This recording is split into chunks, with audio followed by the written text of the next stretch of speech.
Hi everyone, I'm Kuzi and this is my sister Kin and we are the Empowered Sisters. And today we're going to be doing part two of our series on trust. And today we're going to be discussing how do you mend broken trust? So, I just wanted to start this video off with a bit of a story time of a time that I had someone like break my trust and looking at just navigating how I went about mending that broken trust or how it didn't get mended and what was, the reasoning for it. So I remember there's this time I was in high school and I had this friend of mine who was a very close friend and we used to share rooms. Like I was in boarding school and we used to share rooms and we had agreed to be roommates and we were good roommates, good friends, and we used to have fun in our room. And then one day I just woke up and I think she had discussed with some other girls that she wanted to change rooms with, and she just packed her bags and she moved into the next room. And I was like, girl, I thought we were friends. Like, Morning. I was like, am I missing something? So, and I remember feeling so heartbroken. Like, how could this person do this? Like, what have I done? Like, why would they leave this room without telling me like what is up? And then I started to see them like, becoming closer and closer to the friends, to the people that they were now, sharing a room with, which is kind of natural because you're spending a lot of time with them. And, when I think about that situation, I think about a time when my trust was broken. And, when you're breaking trust, it's like we discussed last week, like it's multidimensional. Like it could be trusting someone with your emotions, trusting someone with your information, trusting someone to show up. So for me, it was broken in terms of just trusting this person to show up for me and trusting this person with my emotions. And, I didn't, I felt like, okay, so we had shared so much together. Like, so are they, now that we're no longer that close, are they just going to go and tell my information to the other people? Like, I didn't know where we stood. But I just want to hone in on one particular thing, which is I was going through all these like, emotions and, feeling bitter, feeling sour, like, against this person. But I didn't know how to tell them. Like, I actually didn't know how to tell them that they had they had betrayed me, like, because I think that's what broken trust is, when you feel that sense of betrayal. Like, I trusted you that we were on the same page. I trusted that Mm. we could we had this thing going, but obviously not. But how do I even begin to tell you, because I am so bitter that I can't even raise it. Like, I feel like I'm so bitter that if I try and raise it, it's going to be an argument. I don't know how to do it in a rational way. So I was just thinking back on all the other times where my trust has been broken and how, like, the first instance, the first wave of emotion is very, it's very high. You feel like, oh my goodness, you're angry, you're bitter, you're feeling all these emotions. And when is the right time, and how do you actually tell someone that they've broken your trust? Oof. Yeah, that's a hefty one Yeah. because I've been there too, and I Mm, know everything you're talking about, the mm, anger, the bitterness, the mm. spitefulness. Sometimes you're like, I'll Yeah. show them, so it's a tough Yeah. one. But I think this goes back to something we have talked about before, Mm, which is finding the right words for your emotions, like being able to articulate what you're going through. mm, Usually, when you're in that space, like if I come to you and I'd be like, could you, like, what's going on? Like, why are you so upset? It probably would have been hard for you to put it into words, to be like, this absolutely. happened and it made me feel this way. And Mm, that's why I'm feeling the way I'm feeling. And this is what I need, you have no idea how to articulate because you're still deeply within all of Mm. those feelings. So I feel like the first thing is give yourself time, because unfortunately time really is the only way to sort of calm down, and especially like very high stress, like very hard situations. Yeah, Sometimes you just need yeah. a moment to calm Mm. down. So don't rush into it. Like you're probably not ready to go and speak to someone when you're still feeling really angry. Mm. Not the best time. So give yourself a moment, and I mean, if they're doing their own thing, then that's great, because they're not really asking you why you're taking a moment. Yeah, yeah. But if they do look for you or whatever, just be like, I just need like a second. I just need a few days. I just need some time. I'm going through something right now, but I'll talk to you like once I'm feeling a bit better. So, Mm. give yourself that time.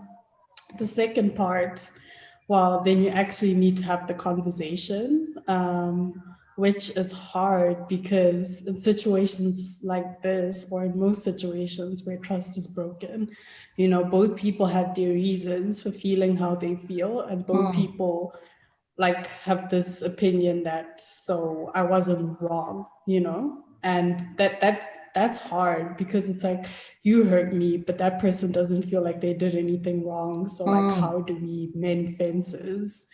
So yeah, Yeah. it's a tough one. It's a tough one, but I think the first thing is saying everything you felt, everything you experienced, and articulating to them why it hurts and what you need for them, what you need from them going forward.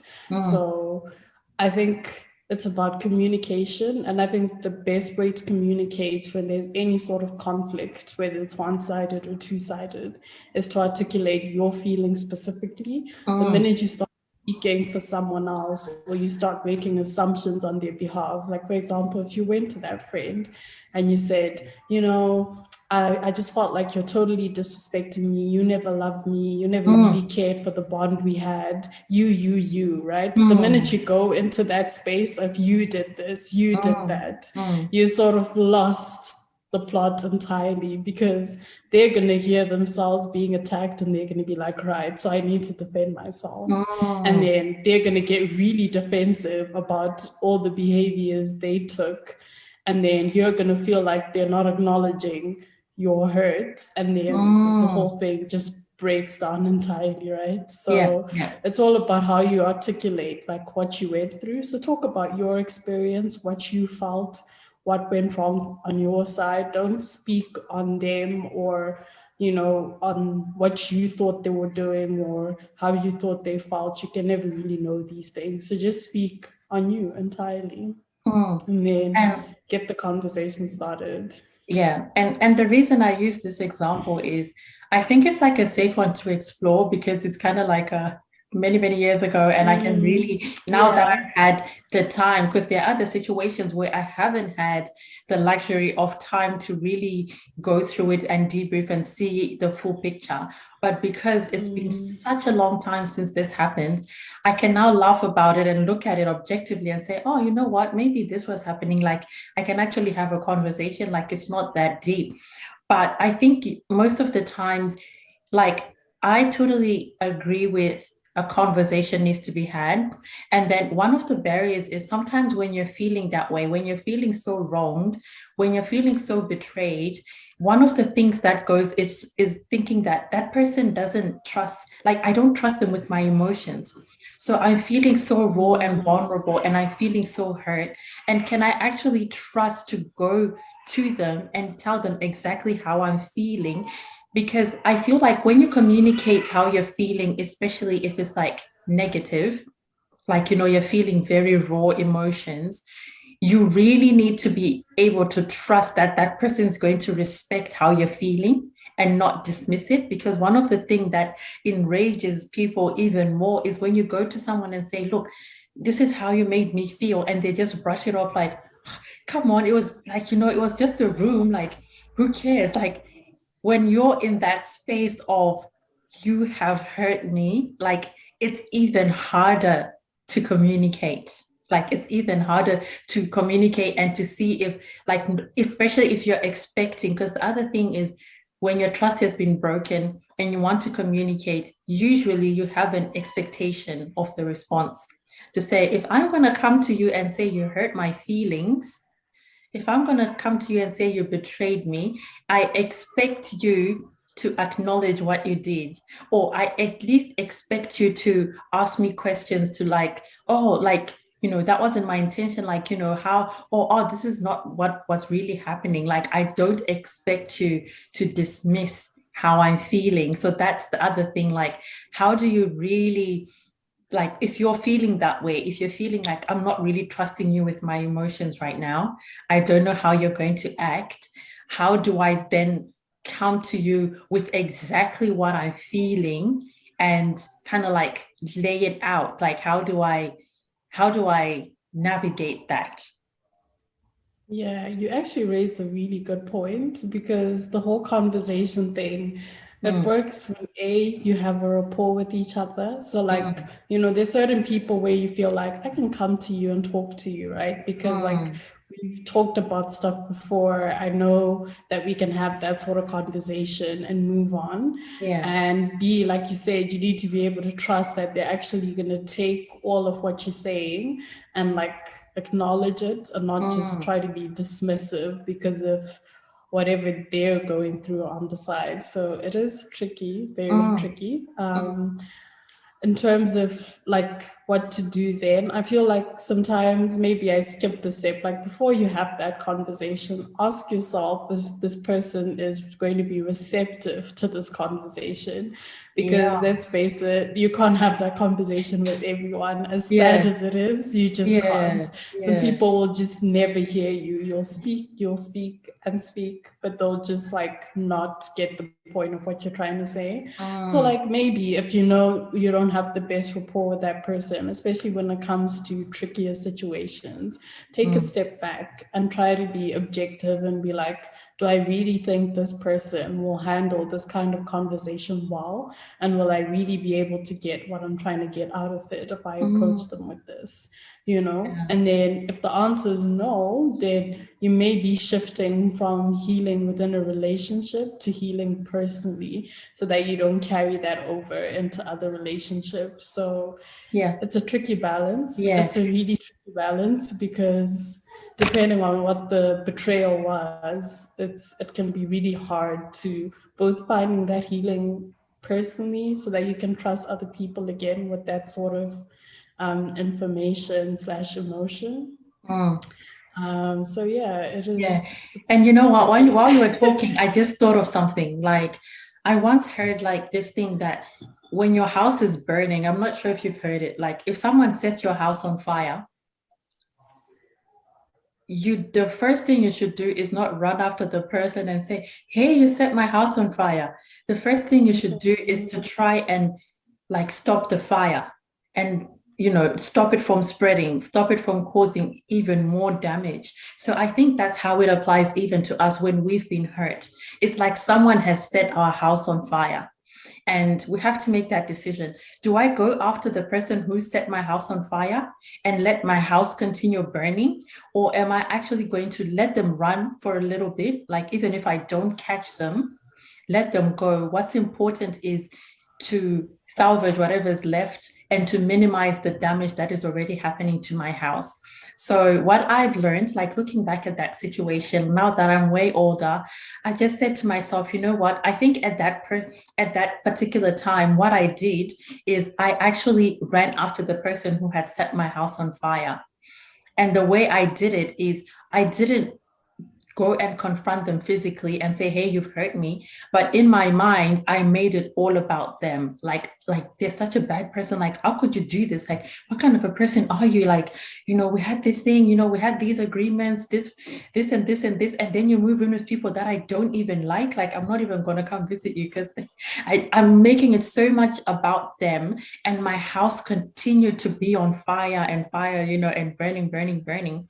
But looking back at what I could have done in that moment is to recognize that, hey, I've been hurt, and then dig deep into what exactly hurt me. Like, is it the fact that they didn't tell me? Is it the fact that I had an understanding of our relationship that was different from the understanding that they had? Like maybe I thought we were close and they didn't think we were close.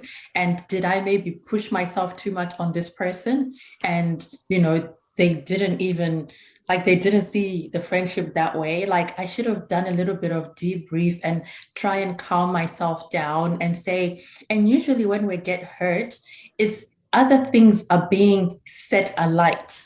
Like, there's fuel.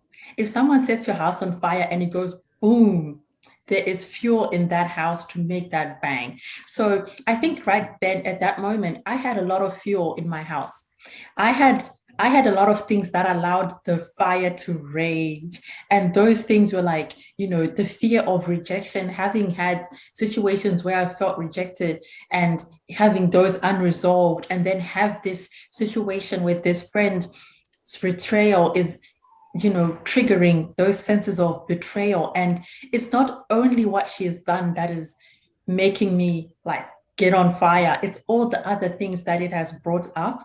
So I think self-evaluation, number one, is important before you have a conversation to calm yourself down. Because when you understand why you're angry, you can calm yourself down. You can be like, okay, it's rejection that's coming up. Okay, when else have I been rejected? And why does rejection feel so hurtful to me?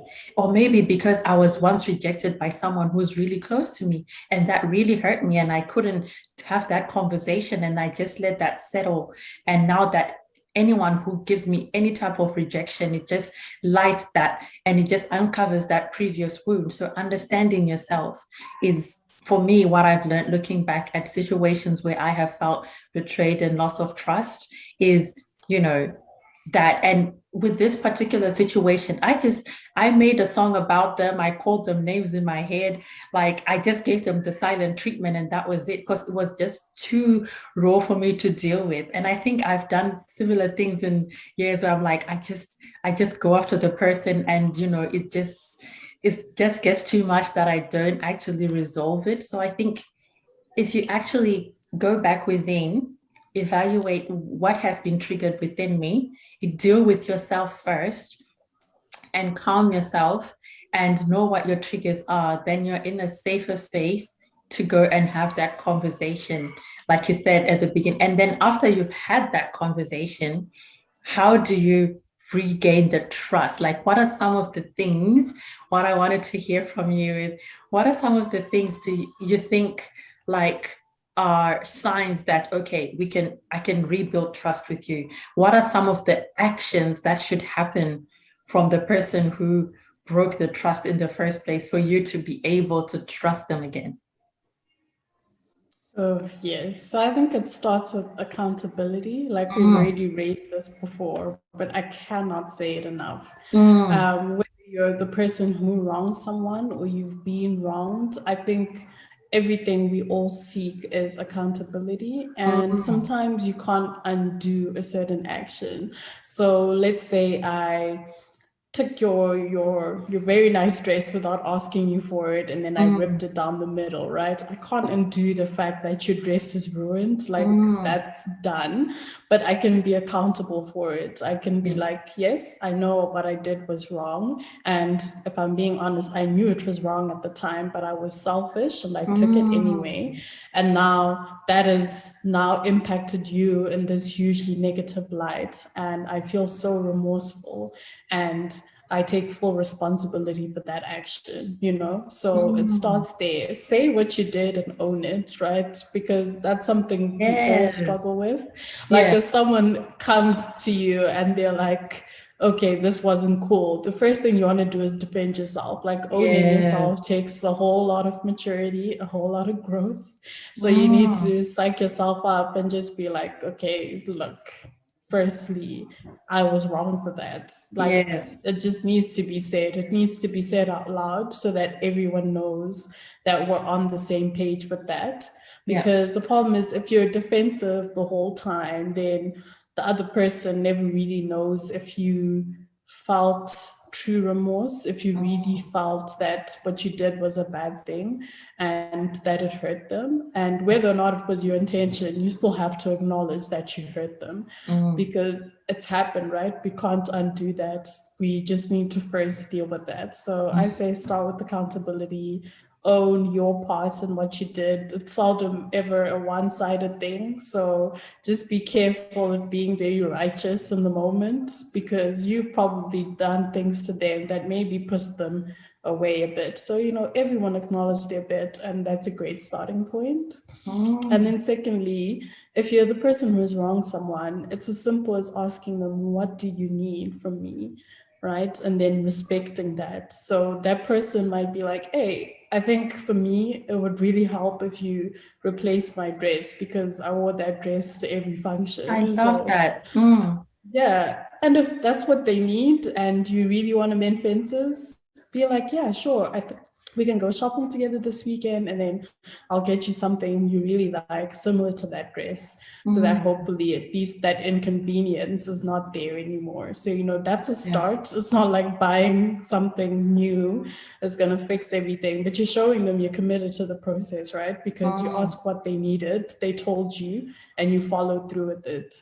And then after that, it's continuously showing up and continuously owning like the fact that there's some hurt in this relationship now. mhm, So some things won't be the same. Take a step back when you need to. If they tell you, I need time, don't be pushy, let them have it, let them figure mm, it out. So the next steps are just like reading the person. What do they need? How can I show up for them? Do I maybe need to take a step back? Am I re-traumatizing them by constantly trying to mend something they're not ready to mend? Like, mm, just be receptive to what the other person is telling you they need, and then continuously follow through with that, because then that shows them that, okay, you did make a mistake, and we all do make mistakes at the end of the day, but now I'm trying to show up to fix the wrong yeah. that I've just committed on you, or whatever the situation was in the past, and I want us to move forward. And then I guess the last part would be, you as the wrong person, you have to let it go. Like, Mm, yes, once you've had that conversation, it's like you talk about everything that went down, but once you commit to what do I need going forward, leave everything else in the past, because every time I'm not feeling happy with you, if I then bring up, "Ugh, but my dress, that was so irritating what you did with my dress," mm, that's giving the other person the signal that yeah, everything they did before to try and mend the fence, that didn't mean anything. Like, we're still exactly. on the dress. Like, Yeah, when are we moving past the dress? And I exactly. think we've all been there when the other person, or you feel like, goodness, I know I made a mistake. I apologize. I showed up. I tried to make it right, but we are still on it. Like, Mm, and no relationship heals once one person is stuck in a certain place. It's either you're moving forward together or no one's moving forward at all, really. yeah, I love the fact that you mentioned it takes both sides, that that person who has broken your trust, like they have accountability and honesty in why they did what they did, and commitment, this is Mm. what I'm going to do different. And then you also have to make a decision to say, okay, now that we've come to this point, I need to then let it go. And I cannot continue holding this against someone. Like, I need to let it go. And I think for Mm. me, one of the biggest things that has always shown up every time I've had my trust broken and I've tried to mend it. Like, I believe I'm a very lenient person. Like, I give people second, third, fourth chances, maybe more chances Mm. than they deserve.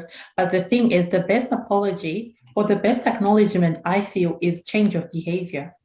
So if you acknowledge what you did to me, but then your behavior continues to be such that you put yourself in a position to hurt me again, maybe different situations, but just your behavior, it was that same behavior that led to this hurt. So when you say you acknowledge that you hurt me, what it actually means is you need to change that behavior that hurts me. So, it's just like if someone, for example, would take an example of if infidelity, if someone cheats on you or someone, in a relationship and you tell them that hurt me, it really ruined the trust that I had in you in our relationship. And then they say, I'm really sorry, they're really remorseful, like, I know what I did wrong. And then they continue to have inappropriate relationships with people. It's like, well, are you really sorry? Because yes, you acknowledge that Mm. time, but your behavior continues to be the same behavior that led to me being hurt. So that means that I cannot trust you. I can only trust you when you change the behavior. Maybe if your behavior was not telling me, like, beforehand what you're planning to do, and you continue not to tell me, that is, and I continue to tell you, hey, it's, that thing about behavior, that thing about Mm. behavior. So I think if it makes it easier for someone to let something go if they see that the behavior has changed. Because sometimes people bring some things from the past because they're like, oh, but that's 10 years ago. You're like, yeah, but it's the same pattern of behavior. It's still there. That's why Yeah. I'm bringing it up. It's an example. So I think if we're to move on in terms of trust, and I think mending broken trust is very much similar to just forgiveness. Like mending broken trust is forgiveness. And if you're to forgive someone, like, and to move forward, particularly move forward with them, it really takes them changing that behavior. Because it's one thing to just say, I forgive you, I let this go, but then I want to continue, like, in a friendship with you or in a relationship with you. That is critical, that the behavior that causes hurt needs to stop. So yeah, I think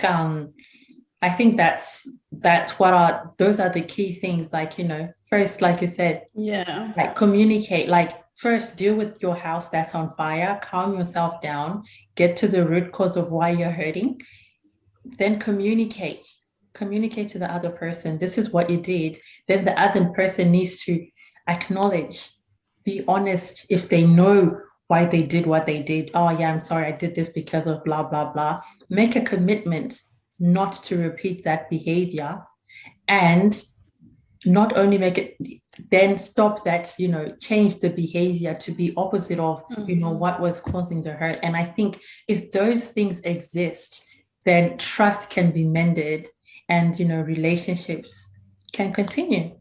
Yeah. Yeah. And just before we wrap up, Yeah. like while we're talking about this, most people are truly good and they have your best intentions at heart. Mm. However, I just want to acknowledge that sometimes people use apologies as a form of emotional manipulation. Mm. So just be on the lookout for that. Some people have no intention of changing, they have no intention of stopping whatever behavior, but they Mhm. do know that you need that closure of an apology. You need that closure of them taking accountability. So Mm. if you see someone constantly apologizing, seemingly sincere every single time, they Sincere. pour their, yeah, yeah, they pour their heart out to you, they really mean it this time, but Yeah, nothing changes, that should be a red flag that, maybe they're just absolutely. not committed to this process at all. And in Mm. situations like that, for your own good, you may need to walk away. That Mm. hurts even more and that's tough, but you need to Mm. protect your peace. Yeah. I'm always for giving people as many chances as they need, but I Mm. feel like that only works if you see that they're also putting some form of effort on Yes. their part. So just be wary of people who apologize but never Serial actually follow through apologizes. with, yes, serial apology, constantly, but no change, because you're Exactly. just going to keep getting hurt. Unfortunately, that's the truth of the matter, Mm. because they probably need something from you that they're not going to get as long as you're still upset. So that's why they Mm. apologize. It benefits them too in that Yeah. moment, Yeah. to get you smiling, to get you happy again, because now they're Mm. getting whatever it is they were getting from you. Mm. So just be aware that sometimes it won't work out. That's Mm-hmm. okay. That's life. Not every relationship works out. Not every friendship works out. Sometimes you just have to pick up, and move Count your on as losses and well as you can. Yeah, it yeah. is. It just is what it is, unfortunately. Yeah. Yeah. I think that's a great wrap up. Like, look out for those signs. If it keeps repeating itself, save yourself, like Mm. emotional self-defense, just keep it moving and prevent yourself from getting hurt further because this person is obviously not committed to changing. So Mm. yeah, Yeah. so guys, share your thoughts with us, what you think, if you've had any experiences, but most importantly, just take this as, something, a trigger to reflect on, any situations where you've had your trust broken and kind of look at the things that we've discussed and if any of them resonate with you and if you think you can implement any of those to help move those relationships forward. All right, so we'll see you next time. Bye. Bye, everyone.